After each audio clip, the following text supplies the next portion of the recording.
Guys, we just wrapped up the Ubisoft Conference here at E3 2017. For me, it was possibly one of the strongest conferences we've seen yet.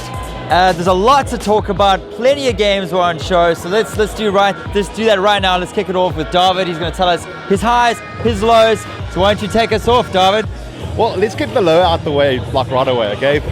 To me, Bones and Skull was a bit of a low. I thought it was a bit of a stab at Sea of Thieves, but it's similar concept. Yeah, okay, obviously it's reminiscent of the Assassin's Creed, naval fights back in the day, but yeah, I don't know, it just feels a bit weird, the whole multiplayer thing, but that out the way, that to me was only low. Besides that, the Crew 2, I want to give it a chance. I'm not into flying planes and the like, but I like the whole off-road motocross thing that they got going there. And it looked like they had some track racing too, so it might not just be open world, so like tracks, real world tracks based in open worlds. That's just from what I've picked up. I might be wrong, but it looks like it could be interesting, so I'll give it another chance.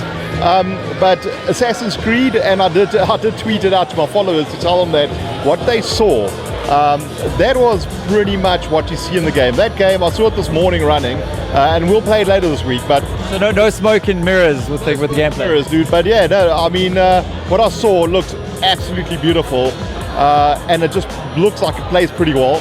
So when we get hands on later this week, we'll report back on that. But it's looking good, and they should be proud of what they've created there.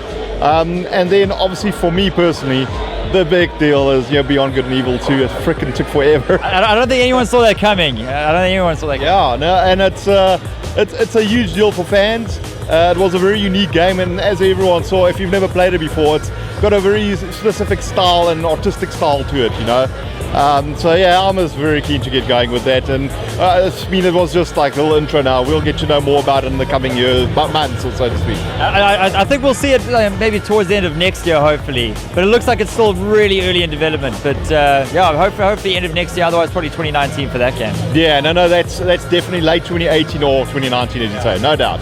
But on your side, what do you think? Awesome. Okay, cool. So as you guys know, I'm a huge South Park fan. So no surprise that South Park was a big deal for me. Finally, this E3, we're getting hands-on with it. The game's coming out. It was delayed. It was supposed to come out early this year. We're getting it now, October. Finally, it's got a firm release date. I don't think they're going to delay it again. So I'm really amped to get my hands on South Park, The Fractured Butthole, finally. So that's really exciting. And what caught me by surprise was the mobile game.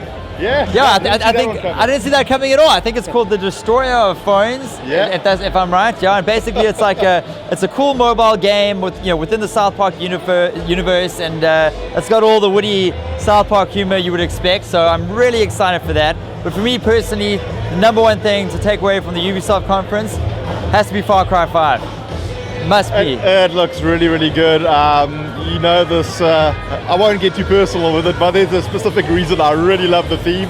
And I think with the whole co-op aspect, it's going to spice it up really nicely. I think so. I've been a huge fan of Far Cry for a long time, and I'm glad that co-op is such a big focus in the Far Cry franchise. So it's good that they've brought that back for Far Cry 5. I love the setting. I love the crazy, Alabama setting, that's awesome. And I love the fact that we're finally getting aerial combat, There's not just vehicles anymore. You can jump in a plane with a buddy, or your buddy can cover you from the skies. And it's more dynamic. It's actually looking more and more like Grand Theft Auto Alabama. I don't know, like first person view. But also, I like the dog. It brings you your guns. I mean, that's so cool. Exactly, that's a nice little twist as well. So there's a few gameplay mechanics there that are pretty fresh, for Far Cry, and I'm excited to get my hands on that. And it looks like a good time with friends. Yeah. So I'm always keen for that. I mean, look, there is one other game, and South Africa, I don't think it's a big deal quite yet, but in the US it's a big deal. It's the Mario plus Rabbids, the what's it called, the whatever kingdom. Battle Kingdom. Yeah, and it looks okay. It's I don't know if it's my personal cup of tea. I'm not a big RTS kind of player, or so we'll see. It's more of a, I don't know, something for other people, not my kind of game. But yeah, some people will love it. And I think it's a good fit for the Switch. And it just shows you again that Ubisoft, they're not scared of taking a chance at something, a risk. So that's cool. Yeah. So overall, very strong conference. I was thoroughly impressed. I was hoping for Splinter Cell, for maybe the last big reveal of the show. It didn't happen. Yeah. But we got Beyond Good and Evil 2. That's a big announcement, so we're happy with that. And yeah, next up we've got PlayStation. That's the last conference of E3. Yeah. And that's it. That's the ball game. But if you had to rate this conference versus last year, dude, I tell you what, right now, in my opinion, this is the best conference so far at E3. I'd give it a good 8.5 out of 10. best conference yet. That's strong. That's a big score. Awesome, guys. Well, yeah, for me, I personally think it was better than last year as well. Far Cry 5 tipped it over the edge. It was about even until Far Cry 5, until I saw that gameplay.